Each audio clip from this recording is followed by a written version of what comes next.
యాదవ సామాజిక వర్గానికి చెందిన నాయకుడు జంగా కృష్ణమూర్తి గారు. ఆయన వైకాపా పార్టీ ఎమ్మెల్సీ, ఆ పార్టీ బీసీసీఎల్ అధ్యక్షుడు.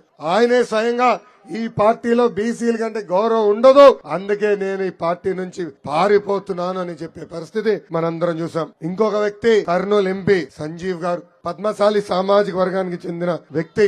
ఆయన స్వయంగా ఈ పార్టీలో బీసీలంటే చిన్న చూపు, అందుకే నేను ఈ పార్టీ వదిలేస్తాను అని చెప్పే పరిస్థితి. ఇంకొక వ్యక్తి ఎమ్మెల్యే పార్థసారథి గారు, సీనియర్ సభ్యులు, ముఖ్యమంత్రి కేబినెట్ లో మంత్రిగా పనిచేసిన వ్యక్తి. ఆయన ప్రజలు నన్ను గెలిపించారు కానీ ముఖ్యమంత్రి గారు నన్ను కనీసం కలిసేదానికి ఒక్క అపాయింట్మెంట్ ఇవ్వలేదని చెప్పే పరిస్థితి. బీసీ సోదరులందరూ ఆలోచించాలా. మనకు రావాల్సిన 27 సంక్షేమ కార్యక్రమాలు ఈ జగన్ రద్దు చేశాడు. అంతేకాదు ఈ రోజు ఎప్పుడు లేని విధంగా మన పైన దాడులు పెంచారు. స్థానిక సంస్థ ఎన్నికల్లో 10% మనకి రిజర్వేషన్ తగ్గించిన వ్యక్తి ఈ సైకో జగన్మోహన్ రెడ్డి.